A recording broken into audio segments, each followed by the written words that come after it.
Well, thank you all for joining us this afternoon. My name's Robert Hayes. I'm the Community Outreach Librarian and Head of Technical Services here at the Tewksbury Public Library. I want to thank the Friends of the Tewksbury Public Library for sponsoring today's program. If anyone in the room has any cell phones on them, they want to turn those to vibrate or silent. Restrooms are down the hall on the right before you get to the front desk. A special thank you to Jason Marshall from Tewksbury Telemedia for live streaming today's events on YouTube. And for those that are watching on YouTube from home, hello. We also want to thank Tewksbury Telemedia for installing a whole sort new of AV equipment for us here in the room, including a mounted camera, a mounted projector, a mounted screen, new microphones, surround sound speakers, assisted listening devices, and a whole lot of other things as well. So we thank them for that. All right, so without any further ado, I'm going to jump right into it here. Today we're here for Walking in the Woods with Robert Frost, Seeing Nature Through the Words of America's Most Loved Poet. Author and poet Jeffrey Zygmunt recites a selection of poems about nature by Robert Frost, using Frost's expressive and much-loved poetry to deepen our knowledge and appreciation of New England's natural environment. Each delivery is followed by commentary about the experiences and emotions expressed in the poem, and background on Frost's life that give us insight into the poem's origin and intention.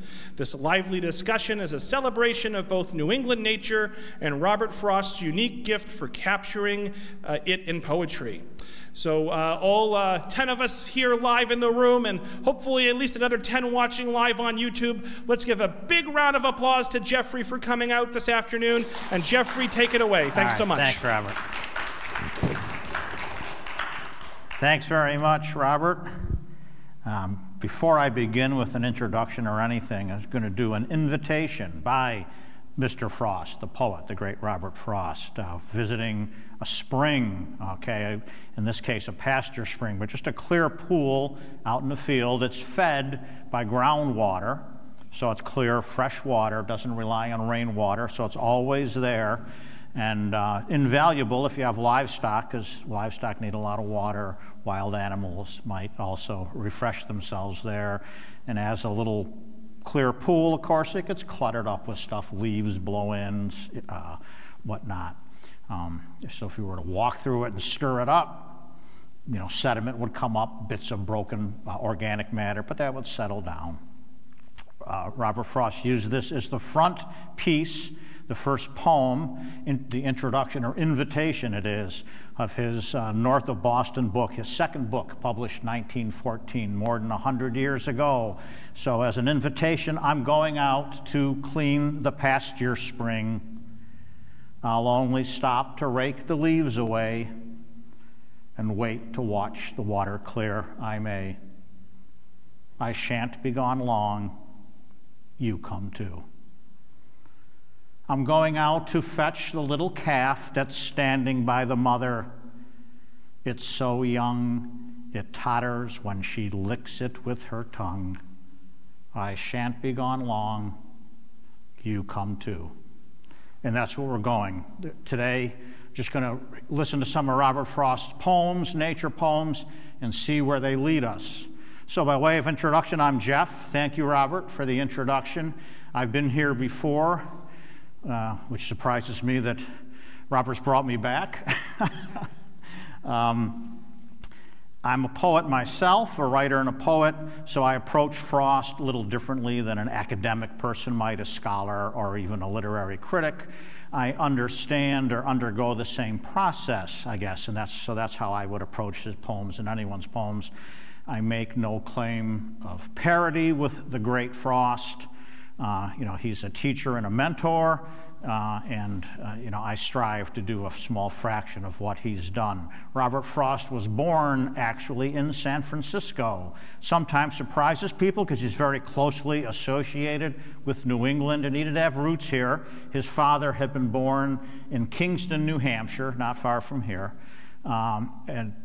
but married, went out to San Francisco with his wife, seeking fame and fortune. Robert was born there, again, March 26th, 1874, just 9 years after the Civil War, actually, so good long time ago.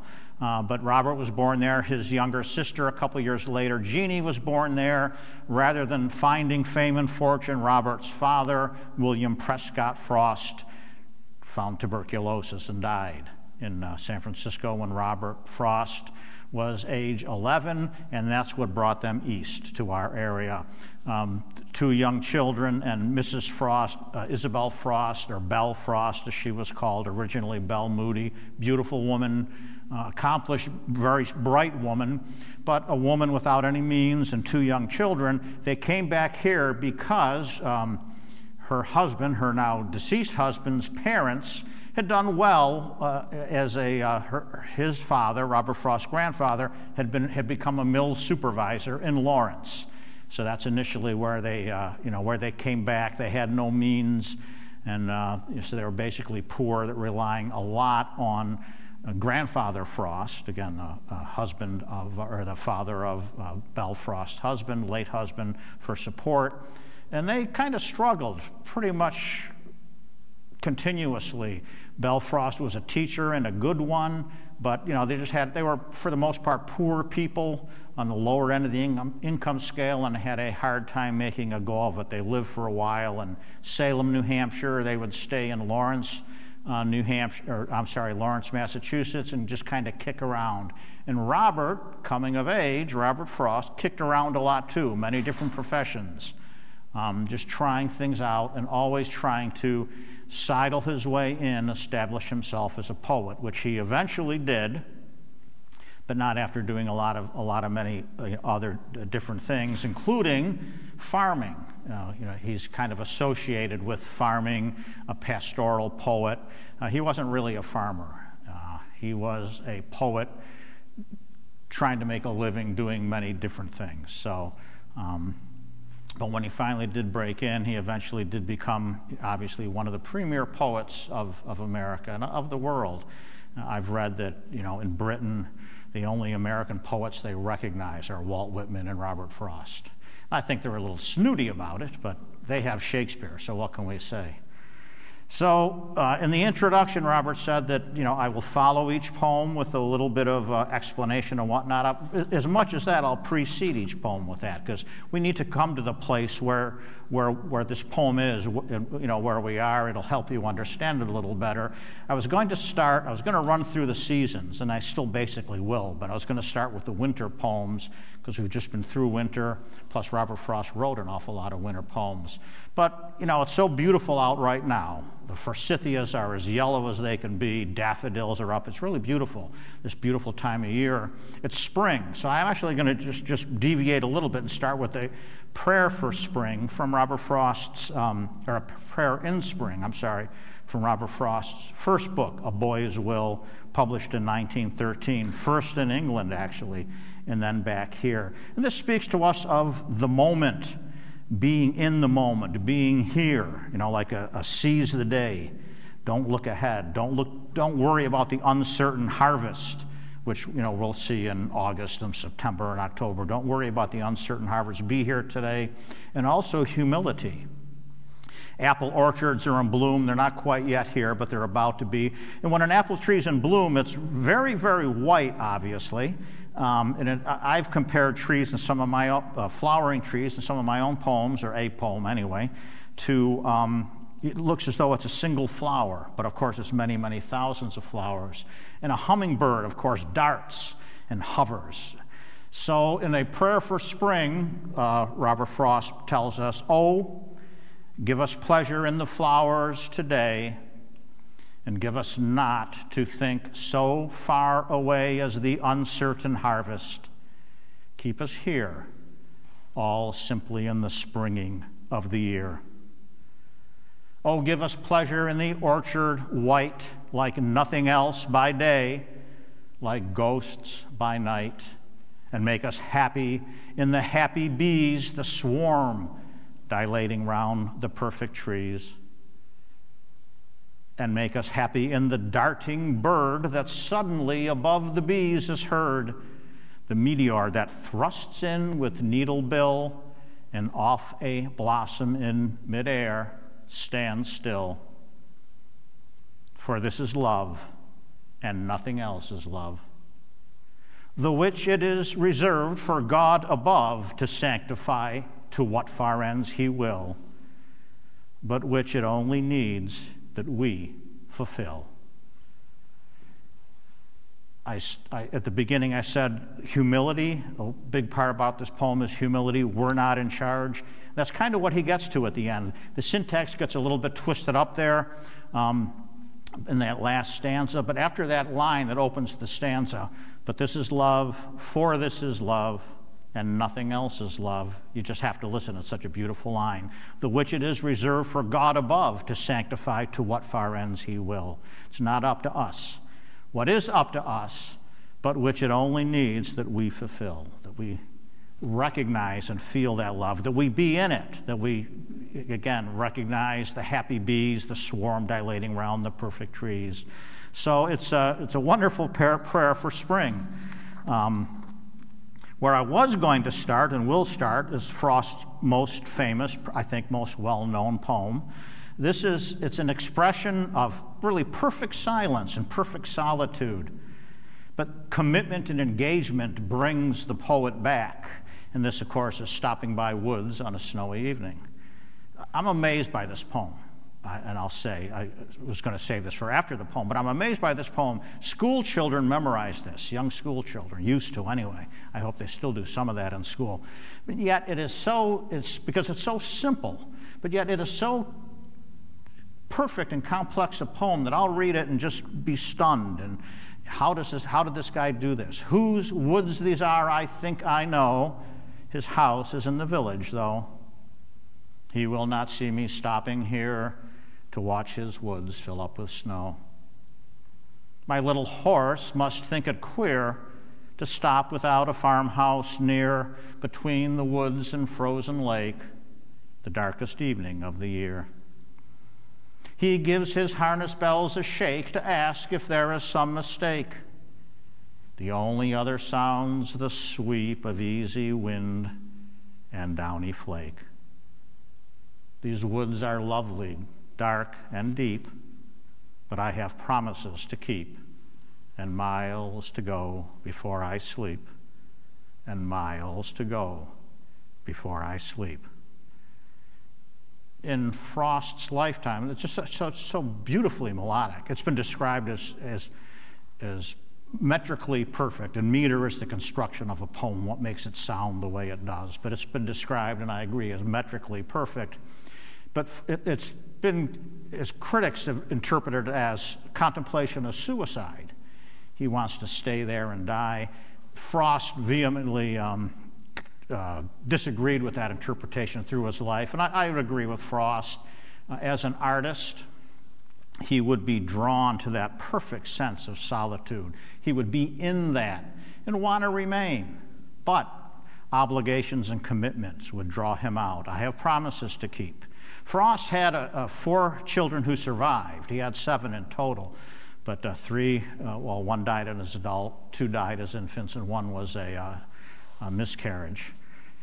I think I got the number right, 7, or was that 8? Anyway, he was a good family man. Frost had a difficult character. He was, how did I put this? Yeah, he was controlling. He was meddling in people's lives. He was insistent. He had a very strong will. It's been described as he was convinced that he knew better than people knew themselves how they should be conducting their lives. That got into the way of a lot of relationships. But on the whole, he was a loving man who was close to his family and loved his family. But there was a lot of conflict. And a lot of biographers have described him as a tragic figure because his family didn't come to the best end.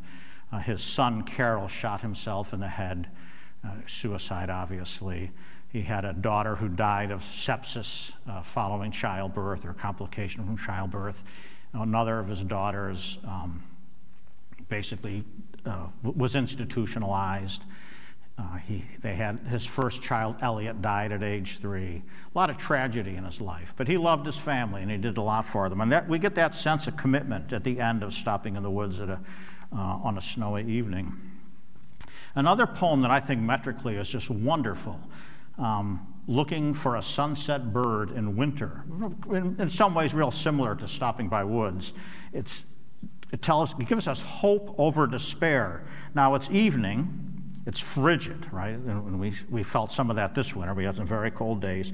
It's evening, it's frigid cold. He's out walking. The sun hasn't quite set. There's still some blue in the sky, but it's getting close to setting. The west is getting out of gold. And he's walking home on snowshoes, so over, in an open area in the woods on snowshoes. Funny thing about snowshoes, too, is for us, they've become a recreational thing.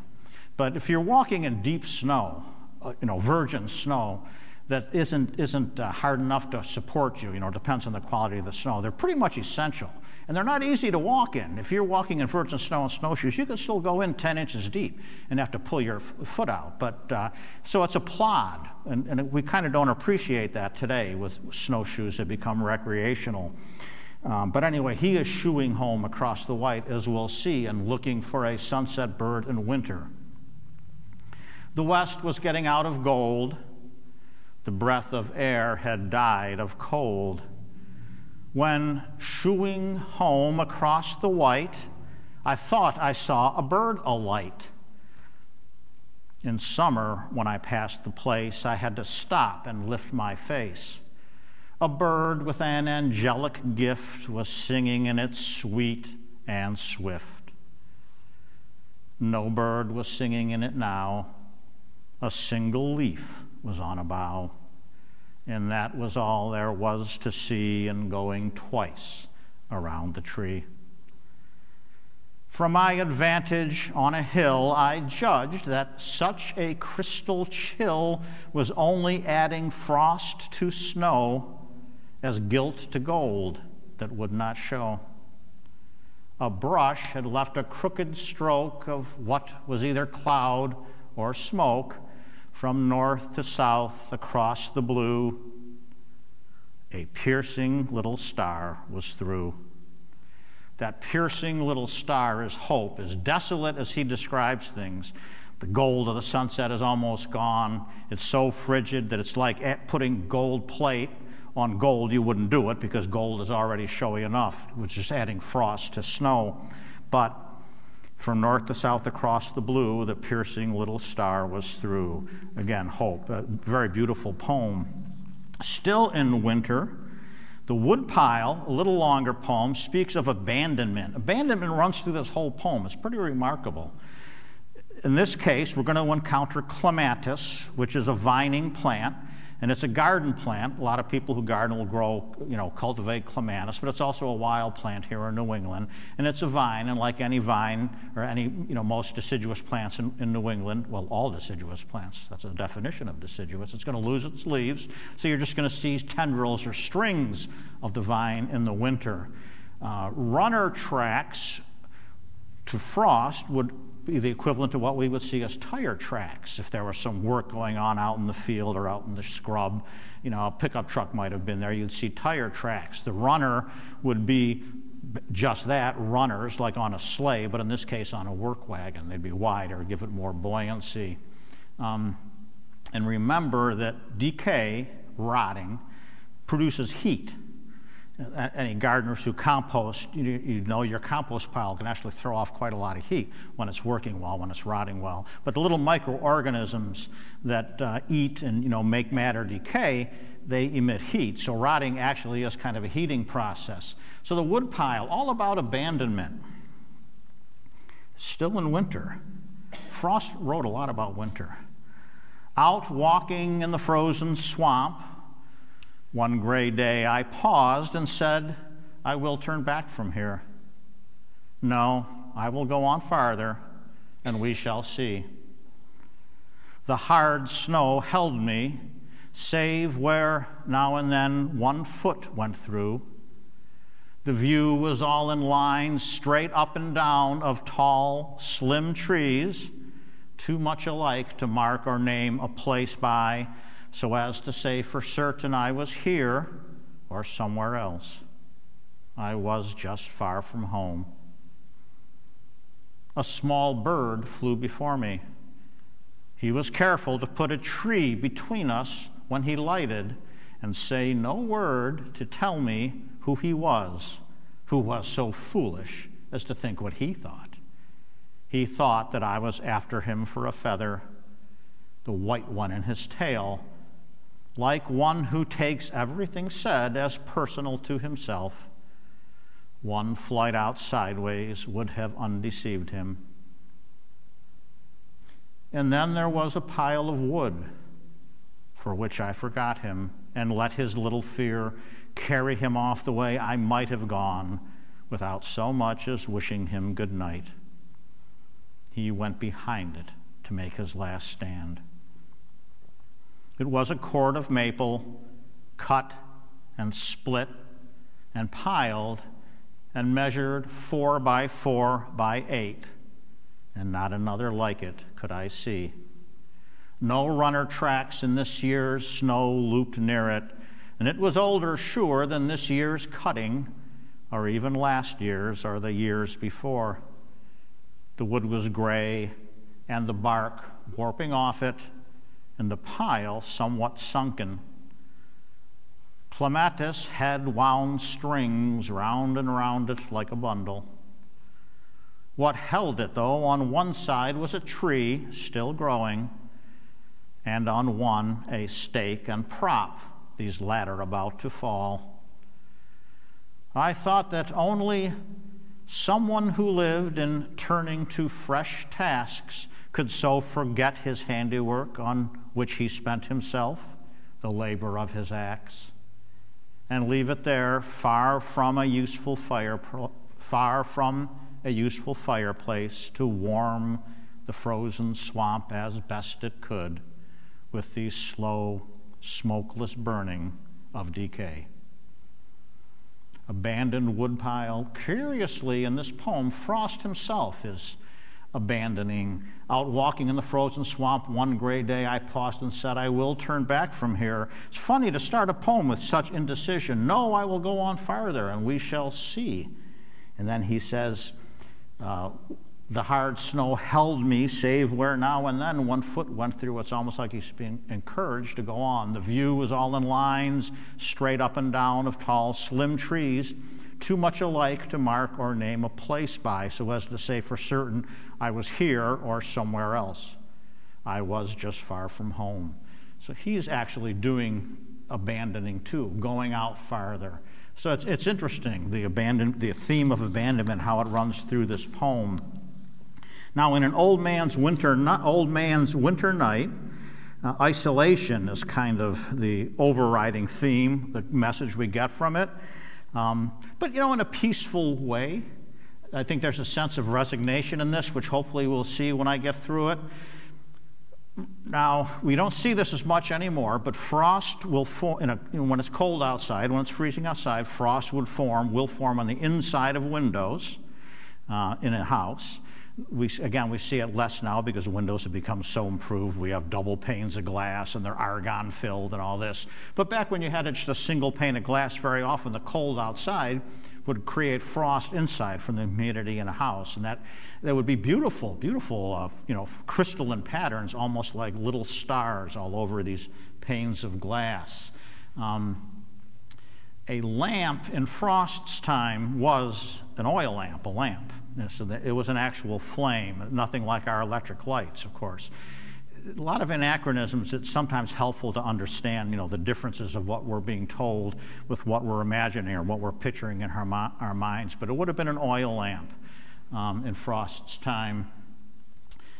And also, think of your basement stairs. Most often they are unstructured stairs. By that I mean, they're not kind of closed in and made very sturdy.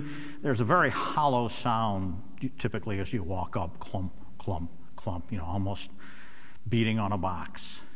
And the last thing, just to bring us to where Frost is in this poem, back in the time this was written, and this was published, let's see, in Mountain Interval, his third book, 1916, houses out here, out in the country, their only source of heat was the stove. Big iron stoves, burning wood. That's why that wood pile would have been out there and, just wasted or abandoned in that case, warming the swamp through decay. But the stove, usually just one stove, was for cooking, but it was also the only heat source in the house. So it was kind of an important appliance to people then.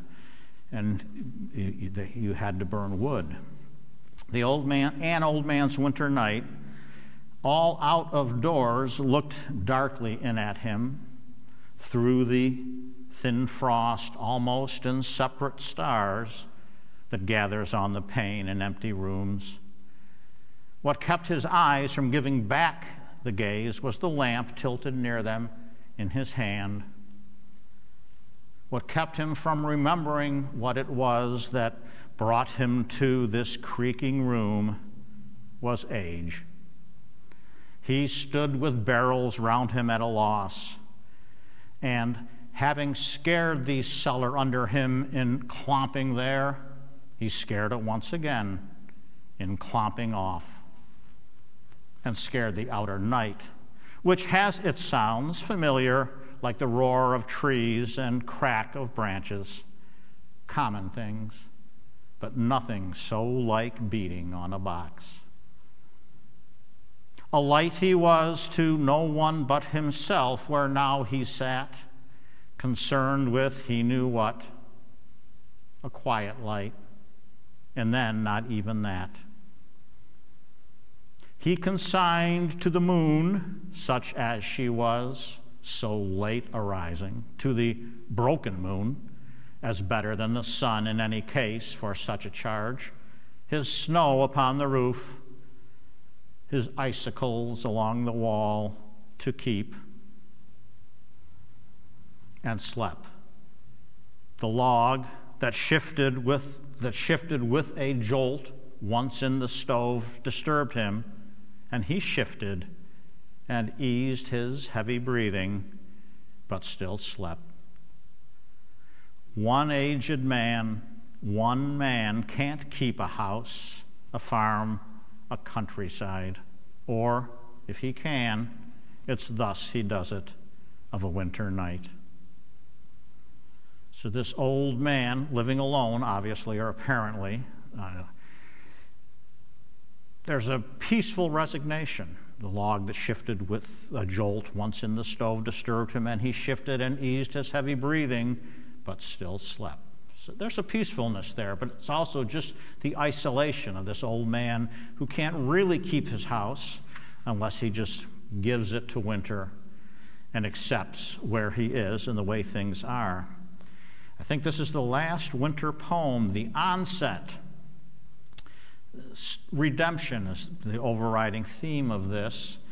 The forest floor in the onset he's describing, as you'll see, is the first snow of winter. The forest floor in the end of fall or beginning of winter, before any snow has fallen, think about it. It's mostly dry, dead leaves, right, that have fallen. Think about an oak leaf. They curl, become kind of hollow. And there's tons of them out in the forest floor before they've been matted down and covered with the snow.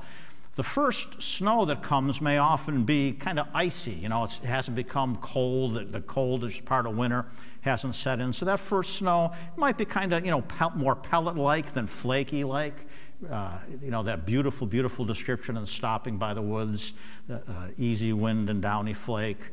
Early snows might be different, again, icier, harder. And peepers are going to enter in. Peepers are singing now. Tree frogs, when you hear them at night. I describe peepers in a poem titled Peepers. Such little frogs, you chirp so loud, night music from a dinning crowd of inch-long frogs, aroused by spring and calling mates, and thrilled to sing. Your rhapsody excites this swamp. Your peeps make April evenings romp. You little frogs with mighty roar are heralds my heart hearkens for. In other words, they bring that feeling of spring to us by their nightly peeps. They'll come up in this poem, The Onset, about the first snow and redemption from the snow or winter death. Always the same. When on a fated night, at last, the gathered snow lets down as white as may be in dark woods, and with a song it shall not make again all winter long, of hissing on the yet uncovered ground. I almost stumble looking up and round as one who, overtaken by the end, gives up his errand and lets death descend upon him where he is, with nothing done to evil, no important triumphs won, more than if life had never been begun. Yet all the precedent is on my side. I know that winter death has never tried the earth, but it has failed. The snow may heap in long storms and undrifted 4 feet deep when measured against maple, birch, and oak. It cannot check the peeper's silver croak. And I shall see the snow all go downhill in water of a slender April's rill that flashes tail through last year's withered brake and dead weeds like a disappearing snake. Nothing will be left white, but here a birch, and there a clump of houses with a church. Beautiful ending couplet. A couplet in poetry is a two-line pair that work together. My little tribute to Pepys that I recited, I like to make the contrast that with Frost. He used one word really to describe Pepys, and it's perfection. It cannot check the peeper's silver croak. Now, who would think to describe it as a silver croak? A genius would. The whole point of my describing that forest floor with the curled oak leaves is that also Frost's description of the snow making a sound that it shall not make again all winter long of hissing on the yet uncovered ground. Think of that kind of pelletized, icy-ish snow striking, millions and millions of these little snow crystals falling down and striking these dried leaves, and especially oak leaves. And it sounds very much like a hiss. I've heard that many times in the woods when snow suddenly comes on, when the onset comes on. It's one of the things that first drew me to Frost, is I spend a lot of time walking in the woods. And I would read his poems and say, yes, I've been there. I understand that. I've heard hissing. I wouldn't have thought to describe it as he does, but he's the genius.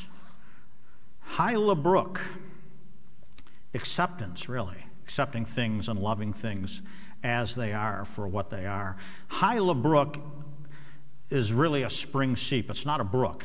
It's a spring seep, and by that I mean it's a flow of water that occurs during springtime when the groundwater is higher because of the melting snow and the rains. But in the summertime it dries up, it's gone. You wouldn't know there'd been anything there.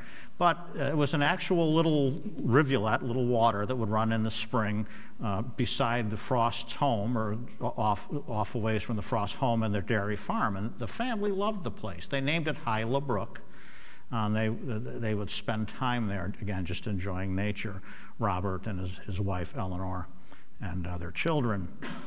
They named it Hyla, H-Y-L-A, after tree frogs, peepers. Hyla is the the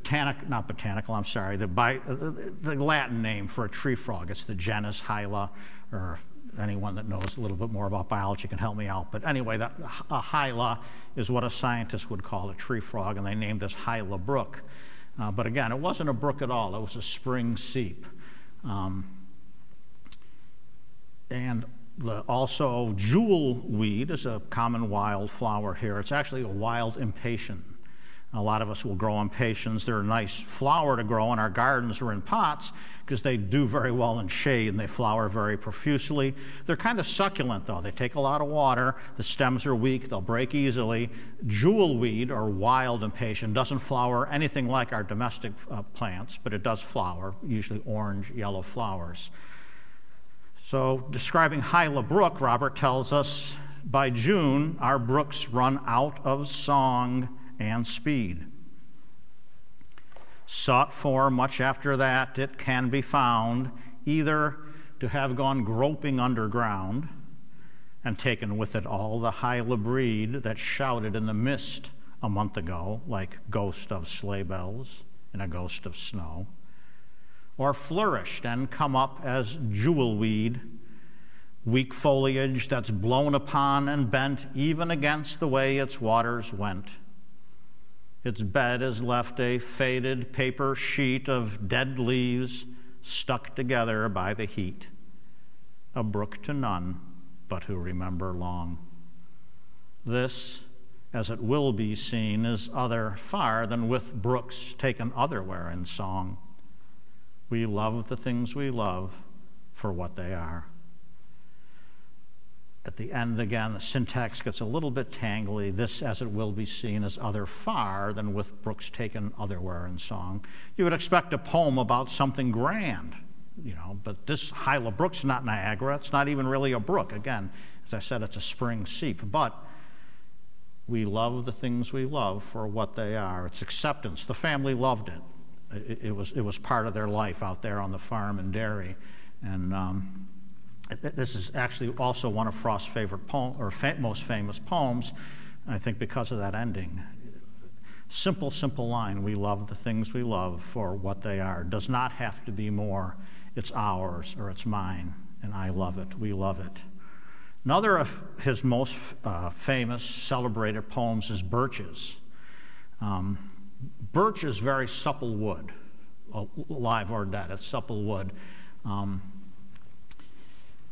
And that's why in winter you'll often see the birches bowed and bent right to the ground if it's a heavy, sticky snow, or especially if it's an ice storm, right, where the rain comes down, freezes when it strikes. It'll bend the birch, you know, right down. It'll arch right down to the ground, kind of trail its leaves on the ground. Now there's also a practice, swinging birches. I learned this. I did this when I was a boy growing up in the western part of New York State. I didn't know anything of Robert Frost and didn't associate it with Frost, but it's something that's done. Frost did it himself as a boy in Salem with a friend of his, a schoolmate, that taught him how to do it. You basically, birch tend to be a single trunk. You shinny up the trunk to the top, and just kind of just with the same, using your momentum as you would, you know, on a swing, on a suspended swing, you begin to rock the top back and forth, and you actually can get a good swing going on this birch, and according to Frost, ride it right down to the ground. What I recall as a boy is very often they'd break, but in his poem they don't. Birches. There's a very good documentary of Frost, by the way, I'll just mention as an aside, very good documentary of Frost done when he was still alive. He died in 1963, by the way, I meant to mention that.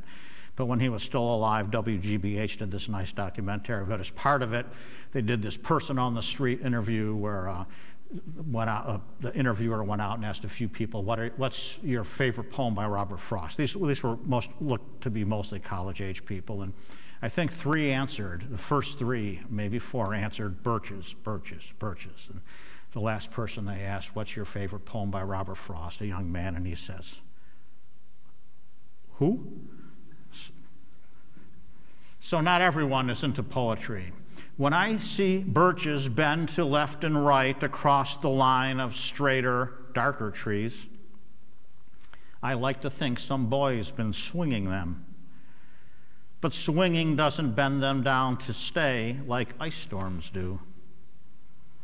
Often you must have seen them loaded with ice, a sunny winter morning after a rain.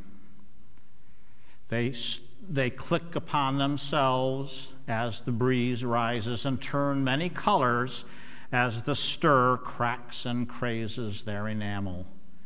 Soon the sun's warmth makes them shed crystal shells, shattering and avalanching on the snow crust. Such heaps of broken glass to sweep away, you'd think the inner dome of heaven had fallen. They are dragged to the withered bracken by the load, and they seem not to break.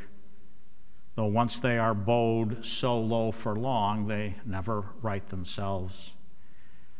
You may see them in the woods years afterwards. You may see their trunks arching in the woods years afterwards, trailing their leaves on the ground, like girls on hands and knees that throw their hair before them over their heads to dry in the sun. But I was going to say, when truth broke in with all her matter of fact about the ice storms, I should prefer to have some boy bend them as he went out and in to fetch the cows. Some boy too far from town to learn baseball, whose only play was what he found himself, summer or winter, and could play alone. One by one he subdued his father's trees by riding them down over and over again until he took the stiffness out of them, and not one but hung limp. Not one was left for him to conquer. He learned all there was to learn about not launching out too soon, and so not carrying the tree away clear to the ground. He always kept his poise to the top branches, climbing carefully with the same pains you use to fill a cup up to the brim and even above the brim. Then he flung outward, feet first, with a swish, kicking his way down through the air to the ground. So was I once myself a swinger of birches, and so I dream of going back to be. It's when I'm weary of considerations and life is too much like a pathless woods where your face burns and tickles with the cobwebs broken across it, and one eye is weeping from a twig's having lashed across it open. I'd like to get away from earth a while and then come back to it and begin over. May no fate willfully misunderstand me and half grant what I wish and snatch me away not to return. Earth's the right place for love. I don't know where it's likely to go better. I'd like to go by climbing a birch tree and climb black branches up a snow-white trunk toward heaven, till the tree could take no more but dipped its top and set me down again. That would be good both going and coming back. One could do worse than be a swinger of birches. Escape, I think, is the main theme of this poem. Escape and rebellion, too. I'd like to get away from earth a while and then come back to it and begin again. As a poet, kind of reading this and evaluating it, they're not the last four lines. What I often think what should be the last four lines is that beautiful part, I'd like to go by climbing a birch tree and climb black branches up a snow-white trunk toward heaven, till the tree could bear no more but dipped its top and set me down again. That just sounds so perfect to me. But then Frost adds these two lines at the end. That would be good both going and coming back. One could do worse than be a swinger of birches. And I've always felt he didn't need that, or I've often felt he didn't need that. And other times I feel differently. I really just don't know where I come out on that. But Birches is, again, a beautiful poem about escape, rebellion, but not quite. He wants to come back. May no fate willfully misunderstand me and half grant what I wish. October, we're getting into fall now, obviously. October is a poem I have a hard time characterizing, but it's descriptively, it's the perfect description of the month of October. It's a beautiful, beautiful month. But it's also, there's a lot of melancholy because it's an ending of things. You feel the ending of all the grand, blooming of summer and whatnot. You feel it most in October. To beguile, the word beguile, it just means to trick or to fool. I mention it because it's a little bit unfamiliar today. It's not in common use as much anymore. We'll say he or she has guile, which means they're deceitful. So when you hear the word beguile, it really just means that, to trick or to fool. And amethyst is a type of quartz. It's a kind of a dusty purple quartz. So describing October, real interesting aspect of this poem too, from a poet's point of view, poetically, but let's get through the poem. We're out walking, we're out in October.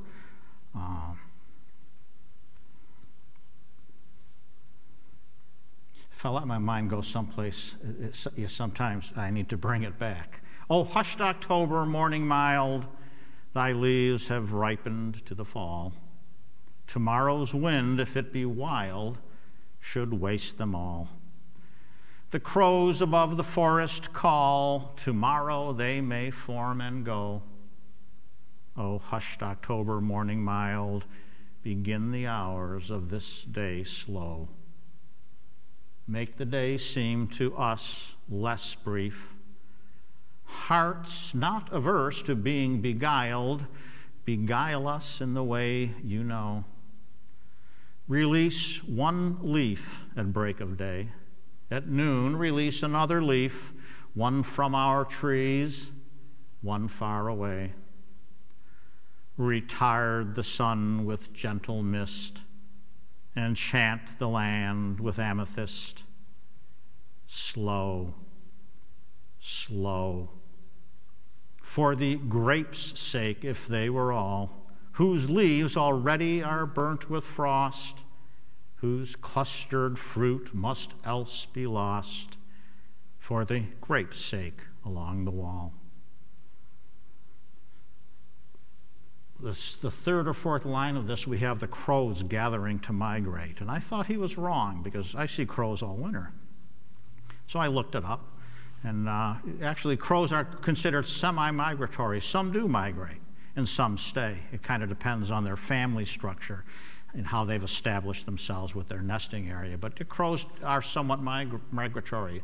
The crows above the forest call, tomorrow they may form and go. What's interesting to me about this, one of the things, and another maybe inconsistency is wild grapes, if he's talking about wild grapes, other than domesticated grapes, and I believe he is, actually ripen a lot earlier than October, usually August, late August, September. Wonderful thing about wild grapes, you don't see them because the vines grow. They're pretty, a little bit deceitful. It's pretty much covered in the leaves, and the grape clusters are inside, beyond the leaves. It can be hard to spot. You smell them when you walk by, and it's pretty wonderful. It really is. The fox grape or the wild grape. It's a delicious, wonderful smell, and you know they're there by the odor really more than the sight, although you may recognize that, okay, here's grapevines. But the interesting thing about this poem, poetically, these two beautiful lines, retire the sun with gentle mist, enchant the land with amethyst. How do you get more beautiful than that? And then that's followed by a line with just two syllables, slow, slow. Every other line in the poem is 8 syllables, so that's its meter. And then you get slow, slow. And I've never been able to recite this poem without saying those 2 syllables in the same length of time that I would say the 8-syllable lines. It just demands it. It really absolutely demands it. But yet, at the end of the second slow, he has an exclamation point, and I just don't understand it. I have no explanation for it because it has to be slow, slow, not slow, slow. It just doesn't work with the poem. But again, I have a hard time characterizing this poem, but I think it's just the melancholy, the bittersweet of October. A beautiful, beautiful month, enchant the land with amethyst. But there's a sadness there, too. His maybe second best known, first best known, but a very famous poem, The Road Not Taken, and getting close to wrapping up here.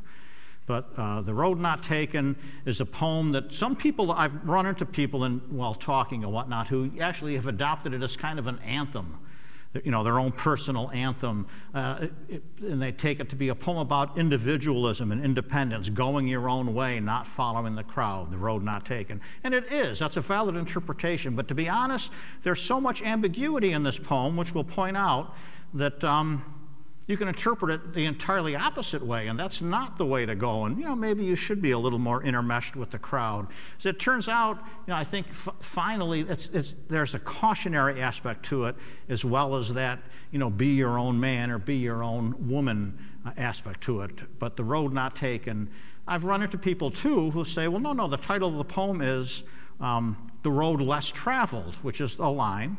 But it's not. It's the title of the poem is The Road Not Taken. He's writing about the road he didn't go on, not the one he followed. 2 roads diverged in a yellow wood, and sorry I could not travel both and be one traveler. Long I stood and looked down one as far as I could to where it bent in the undergrowth. Then took the other, as just as fair, and having perhaps a better claim because it was grassy and wanted wear. though as for that, the passing there had warned them really about the same. And both that morning equally lay in leaves, no step had trodden black. Oh, I kept the first for another day, but knowing how way leads on to way, I doubted if I should ever get back. I shall be telling this with a sigh, somewhere ages and ages hence. Two roads diverged in a wood, and I took the one less traveled by, and that has made all the difference. Beautiful poem, again, metrically. And again, many people kind of adopt it as an anthem because it's saying, go your own way, you know, be a strong individual. But both that morning equally lay in leaves, no step had trodden black. And then, there's a couple other instances where they're really not that different, he's telling us, the two roads. And he chose one almost arbitrarily, having had the better claim, though as for that, the passing there had warned them really about the same. I shall be telling this with a sigh, somewhere ages and ages hence. A sigh can be kind of congratulatory. Boy, was that ever nice. But a sigh can also be, sadness. Whoa, I wish I hadn't done that, sigh. That has made all the difference. Good difference, bad difference. He doesn't tell us. The poem is very ambiguous in that. So you could validly interpret it both ways to, maybe be a little more integrated or don't follow the crowd and be an individual. And, I take it at the end to really be cautionary, I think. Not telling you to go one way or another, but it's a little bit cautionary. A poem I take, and this is the last one, a poem I take to be kind of a better anthem for individualism. This was in the very last poem of his second book, North of Boston, published in 1914. A lot of people consider this his best book, though, believe me, all of them were pretty darn good. But it's titled Good Hours. Odd title, but that's telling you something in itself, Good Hours. Now, you're out again. We're back at winter, to wrap up. But you're out taking a winter evening walk. So it's dark. As we know, it gets dark early in the winter. Passing cottages. Cottages then, to us, we think of them probably more as vacation homes. To them, they would have been small workman homes. Center door, two windows on each side of the door. There's deep snow. Lighted cottages, it would mean something's going on. Light wasn't a constant thing there. We talked a little bit about how you had to light with oil. So if you saw light, after a certain hour, after sunset, there was something going on. And also, important thing to note in this, again, a little bit of our anachronism or failure to understand how things have changed, but the mention of a violin. If you could read this poem and think, oh, it's just a cheap rhyme. I thought I had the folk within. I had the sound of a violin. There was no radio. I mean, if you walk past a house today and you hear loud music, there's a social gathering. There's something going on, right? Radio's turned up high and people are having a good time. More likely, I guess, someone's phone is connected now to a Bluetooth speaker. But back then, the only way you got music was you made music. In families and communities, that a gifted, talented person who could do music would be kind of like the minstrel or the neighborhood musician, the family musician. Violin was an instrument of choice, a fiddle, because it's easily small and easily transportable. So walking by lighted windows and having the sound of a violin means basically you're going past if not a party, at least a social gathering, something we could miss, because again, we don't get all these references. So in Good Hours, I had for my winter evening walk no one at all with whom to talk. But I had the cottages in a row up to their shining eyes in snow. And I thought I had the folk within. I had the sound of a violin. I had a glimpse through curtain laces of youthful forms and youthful faces. I had such company outward bound. I went till there were no cottages found. I turned and repented, but coming back, I saw no window but that was black. Over the snow, my creaking feet disturbed the slumbering village street like profanation, by your leave, at 10 o'clock. of a winter eve. That's individualism in that he's going out alone. As close as he can get to people is associating himself with a social gathering. I had a glimpse through curtain laces of youthful forms, youthful faces, beautiful meter. But he goes out farther than other people when they're just socializing, and he comes back. It's 10 o'clock of a winter eve. Now, back then, people worked a lot harder. That was late, and you'd be in bed. Walking on the snow on the street, his feet are creaking, and we've all heard that, particularly when it's very cold. Like profanation, what you're not supposed to say, right? Not necessarily vulgar things, but what you're not supposed to say. That's the artist, the poet. He goes out and looks harder. He comes back and he tells you, whether you're listening or not. I think that's a really nice poem about individualism, going your own way, being your own person, which Robert Frost very surely was. And that is everything I've prepared. I know a lot more Frost poems, but we're right almost at an hour. So, let's give Jeffrey a big round of applause. Thank you.